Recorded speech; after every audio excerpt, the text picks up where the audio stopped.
अगर आप लोग कहें शुरू करें तो मैं शुरू करूं उससे पहले, चूंकि रुक जाएं, ठीक कर लीजिए। मैं अपनी बात को कहूं उससे पहले, चूंकि जिस तरह के गंभीर आरोप मुझ पे लगे, मैं अपनी बात भी रखूंगा।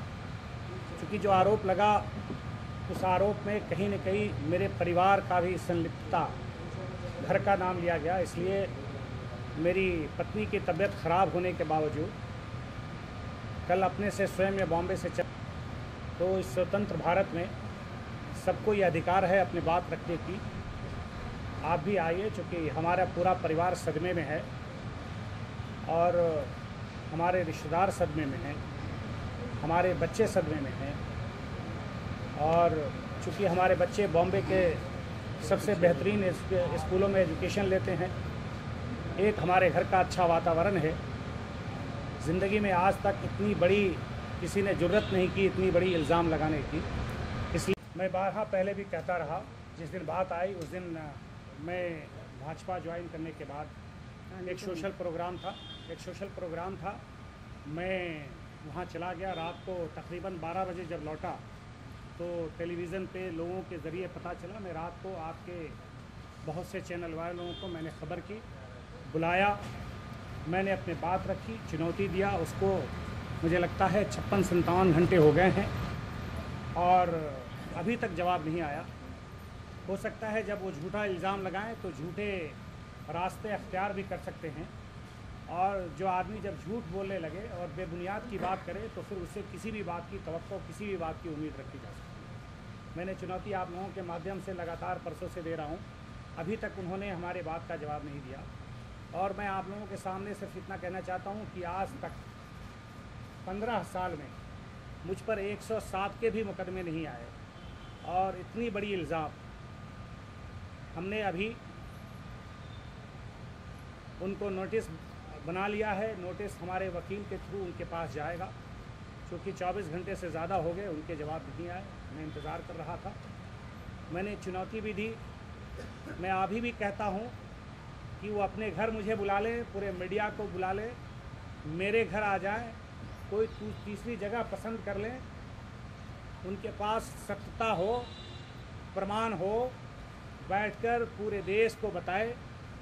मैं सरेआम अपने आप को इस देश के सामने फांसी लगने के लिए तैयार हूँ, लेकिन नहीं है तो वो भी नैतिकता बताए और अपने पदों का, चेहरों का दुरुपयोग न करें, अपने राजनीतिक कमज़ोरियों का दूसरे के सिरों पर ठीकरा न फोड़ें। अगर राजनीति ही अगर उनके लिए अगर है तो मैंने ये भी कहा कि वो इस देश के किसी भी हिस्से में, किसी कोने में वो खड़े हो जाएं, मैं खड़ा हो जाऊं, वो आह्वान दे दें कि उनके साथ कितने लोग हैं, मेरे साथ कितने लोग हैं।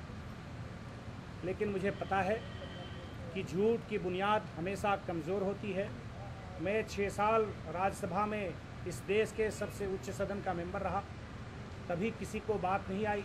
मैं जेडीयू में था, तब मैं जेडीयू के मेंबर और राज्यसभा के मेंबर की तरफ से चैनलों पर आप ही लोगों के माध्यम से हर बात कहता रहा। तब मुख्तार अब्बास नकवी को किसी चीज़ की खबर नहीं थी।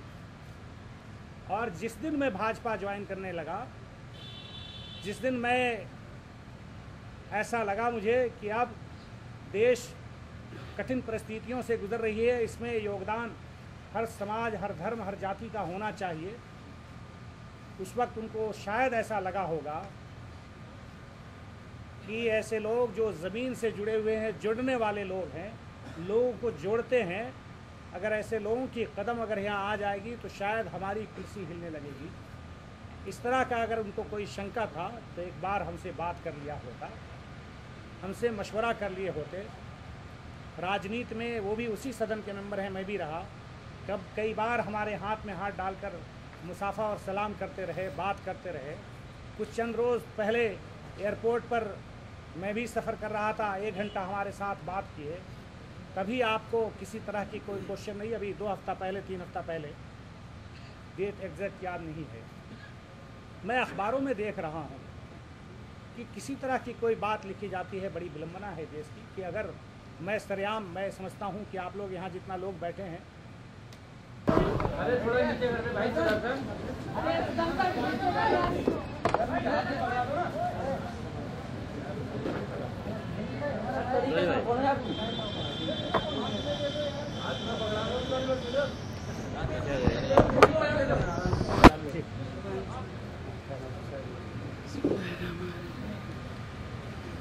तो